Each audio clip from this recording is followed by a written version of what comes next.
अभी हमारी बन रही है शाम की चाय और चाय पीने के बाद 31st की तैयारी है और 1 जनवरी की भी, दोनों की तैयारी है। समझ जाइए कुछ खास नहीं है, बट एक स्पेशल सी रेसिपी आप लोगों से शेयर करूंगी जो हमेशा ही सभी को ज़रूरत पड़ती है कुछ भी चीज़ सेलिब्रेट करने के लिए। तो आप लोग तो समझ ही गए होंगे, तो वो रेसिपी आप लोग से आज शेयर करूंगी। और कुछ तैयारियां चली रही है इधर, देखिएगा मेरी बेटू कर रही है तैयारी। वो एक अलग से अपने लिए केक बनाने वाली है एंड एक केक मैं बनाऊंगी। तो अभी चाय पी लेते हैं, हमारी चाय बन रही है।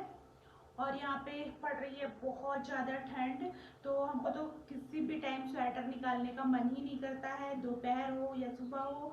सुबह और शाम तो बिल्कुल निकाल ही नहीं सकते, लेकिन दोपहर पे अगर हम घर पे हैं तो भी बिल्कुल से स्वेटर नहीं निकाला जाता, तो हम तो दिन भर स्वेटर पे ही रहते हैं।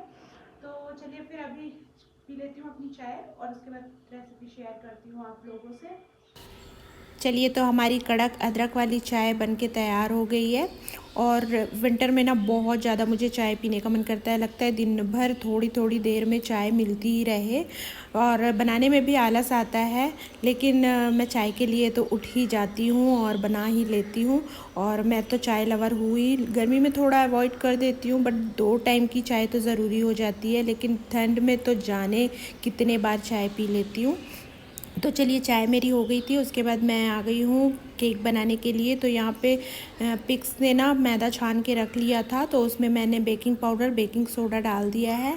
एंड यहाँ पे दूसरे पैन में मैंने ना लिया है थोड़ा सा कुकिंग ऑयल, रिफाइन ऑयल जो होता है जिसमें कोई भी फ्लेवर नहीं हो, वो वाला ऑयल लेना है। और चाहे तो आप बटर भी ले सकते हैं। उसके बाद थोड़ा सा कर्ड ऐड कर दिया है एंड पाउडर शुगर ऐड कर दिया है। उसके बाद में अच्छे से उसको फेंट लिया है, और फेंटने के बाद में फिर उसमें से मिल्क ऐड कर दिया है। जब अच्छे से फेंट गया था पूरा, तो उसमें मैंने मिल्क ऐड कर दिया, और मिल्क ऐड करने के बाद में और अच्छे से चला लिया है। उसके बाद मैंने इसमें वनीला एसेंस डाला है। तो मैं हमेशा सोचती हूँ कि बहुत अच्छी सी रेसिपी शेयर करूँगी, लेकिन मेरी बेटू मेरा साथ किचन से छोड़ती ही नहीं है। बस किचन में मैं हूँ तो वो आना ही आना होता है उसको। और स्पेशली अगर मैं केक पिज़्ज़ा इस टाइप की चीज़ें बना रही हूँ, शेक वगैरह जूस वगैरह, तो वो बहुत ज़्यादा जो चीज़ें उसे पसंद है उस चीज़ के लिए तो वो बिल्कुल आ ही जाती है। तो यहाँ पे जो ड्राई इंग्रेडिएंट थे उसमें हमने जो मिल्क वाला बैटर बनाया था वो थोड़ा थोड़ा सा ऐड करते जाएंगे, और थोड़ा थोड़ा ऐड करना है, एक साथ नहीं डालना है, अदरवाइज़ बहुत गीला भी हो सकता है, बैटर एकदम पतला बन सकता है। तो थोड़ा थोड़ा करके ऐड करिए। और इसको भी पिक्सी पूरा मिक्स कर रही थी, बट बच्चों से उतना बनता नहीं है ना, तो मैंने भी थोड़ा अच्छे से मिक्स कर दिया और बहुत अच्छा सा बैटर बन के तैयार हो गया था।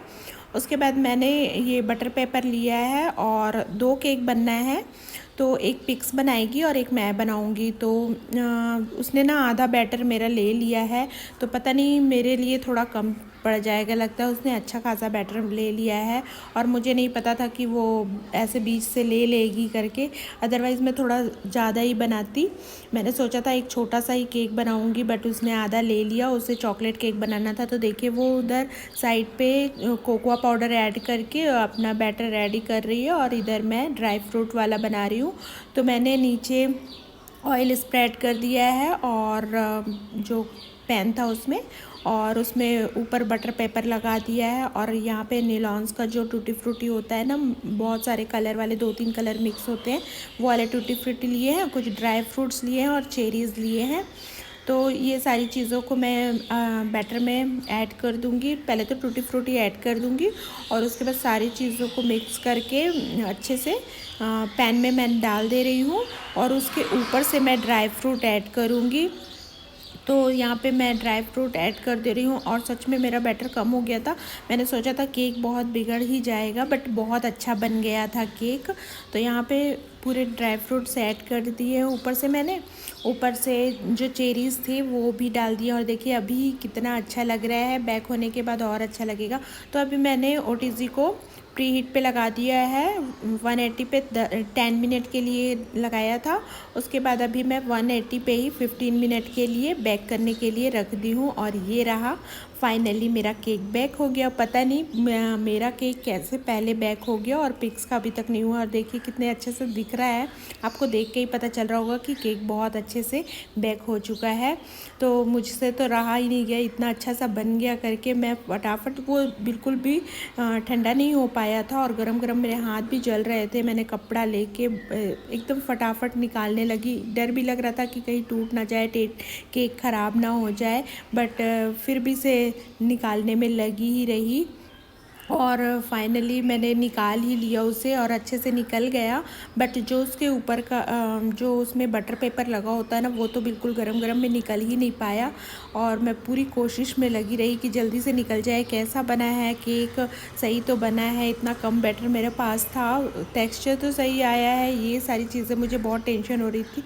तो उसका केक बेक हो रहा था पिक्स का और मैं अपना केक देखने में लगी हुई थी।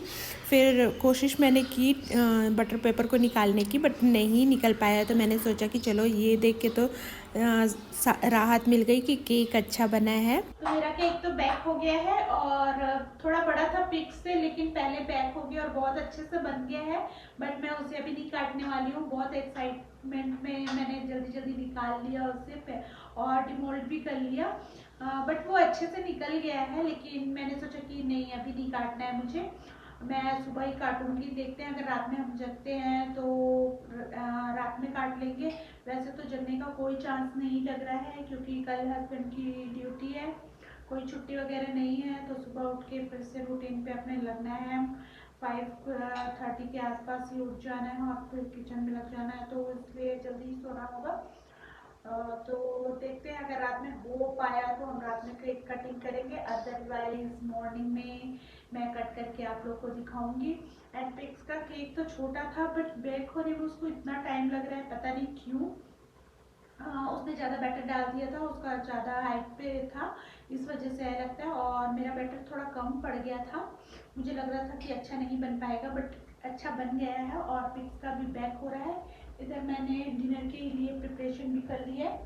तो डिनर पे आज बना रही हूँ आलू का पराठा ही बनाऊंगी और टमाटर की चटनी के साथ हम खाने वाले हैं, और कुछ नहीं बनाएंगे क्योंकि हैवी दिन भर में बहुत कुछ खाया है तो ज़्यादा भूख नहीं है, इसलिए एक दो पराठे ही खाएंगे और बस फिर मिलते हैं सुबह। चलिए फिर मैं थोड़ी देर बाद डिनर बनाना स्टार्ट करूँगी। तो आलू के पराठे बनाने थे, उसके लिए मैंने आलू बॉईल करने के लिए रखे थे। आलू बॉईल हो गया है और आप लोग एक नया ट्रिक सीख लीजिए, जब आलू गर्म हो तो उसे कैसे निकालना है। देखिए मैं नाइफ़ से कैसे निकाल रही हूँ। स्पून से निकालने से क्या होता है ना, उसके साथ में जो बॉईल वाला पानी होता है वो भी निकल जाता है। तो मैं इसी तरीके से निकालती हूँ आलू। आपके लिए बिना धनिया मिर्ची वाला निकाल दूंगी, हम लोग के लिए धनिया मिर्ची प्याज डाल दूंगी। दो पराठा, ओके ओके, दो पराठा आपके लिए निकाल देंगे। उसके बाद हम प्याज मिर्ची क्या? पहले इसको छीलना पड़ेगा ना, ठंडा होने दो, बहुत गर्म है अभी। क्यों? I want to open this pack. I want to sit. और पिक्स बोल रही थी कि मेरे लिए 2 आलू के पराठे निकाल देना, उसमें सिर्फ सॉल्ट ही होना चाहिए और कुछ भी नहीं होना चाहिए। और हम लोग प्याज धनिया मिर्ची ये सारी चीज़ें डाल के बनाते हैं ना, और मसाले भी डालते हैं, तो वो सब कुछ भी नहीं होना चाहिए, सिर्फ आलू में और सॉल्ट बस होना चाहिए। इसका ही स्टफ़ उसको चाहिए था। तो मैंने उसके लिए पहले 2 पराठे, और उसने 2 पराठे की डिमांड की थी, मैं 2 पराठा खाऊंगी, तो मैंने उसके लिए पूरा प्लेन 2 पराठे निकाल दिए। फिर हम लोगों के लिए सारे मसाले ऐड करके और धनिया मिर्ची प्याज जो हरे वाले धनिया मिर्ची होते हैं वो सारे ऐड करके हम लोगों के लिए पराठा बनाया। तो यहाँ पे फिर घर से भी कॉल आ गया था, तो मायके से कॉल आए और कोई काम करते हुए बात ना करें, ऐसा हो ही नहीं सकता। मेरे साथ तो कभी ऐसा नहीं होता, मायके से ही नहीं, किसी का भी कॉल आ जाए मैं कुछ भी काम करती रहती हूँ, 2 मिनट रिसीव करके तो बात कर ही लेती हूँ। तो घर से फ़ोन आया था मायके से, तो फिर मैं लगी थी बात करने के लिए। और यहाँ पे पिक्स के पराठे रेडी हो गए, मैं उसे दे देती हूँ। एंड उसके बाद हम लोगों ने भी डिनर कर लिया था और अब आ गई हूँ मैं किचन क्लीन करने के लिए। तो केक बनाने की वजह से भी पूरा मैश ही हो गया था और डिनर भी बना था, तो सारी चीज़ें का पूरा मैश पूरा किचन पे फैला हुआ था। वैसे भी रात में किचन क्लीन करके सोना ही होता है। तो यहाँ पे मैं अभी किचन पूरा क्लीन कर लूँगी।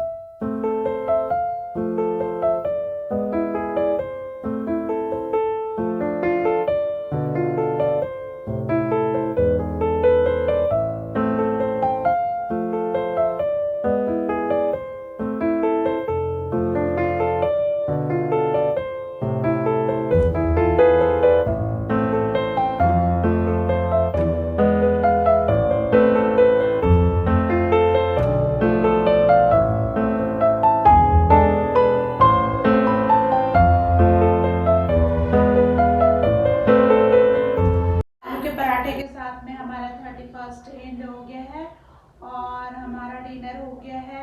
एंड किचन मैंने पूरा क्लीन कर लिया है, जितने बर्तन थे मैंने वॉशिंग एरिया में निकाल दिए हैं और जो मुझे कुछ मॉर्निंग में ज़रूरत पड़ते हैं क्योंकि हस्बैंड ड्यूटी में जाएंगे कल और सेकंड डे से फिर पिक्स का भी है स्कूल, तो मुझे मॉर्निंग में जल्दी से सब कुछ रेडी करना होता है 7:38 तक के।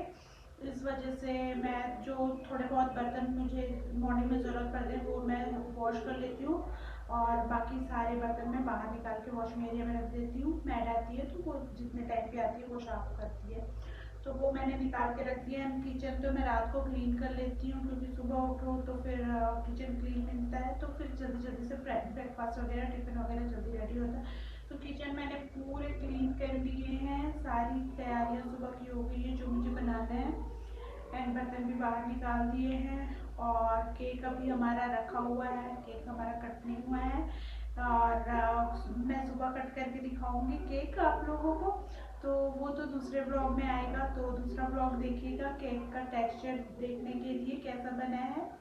तो आपको सेकंड ब्लॉग देखना पड़ेगा क्योंकि ये वाला ब्लॉग मैं आज यहीं पे एंड कर रही हूँ और बहुत जल्द मिलेंगे सेकंड ब्लॉग में। तब तक के लिए bye bye, good night, take care.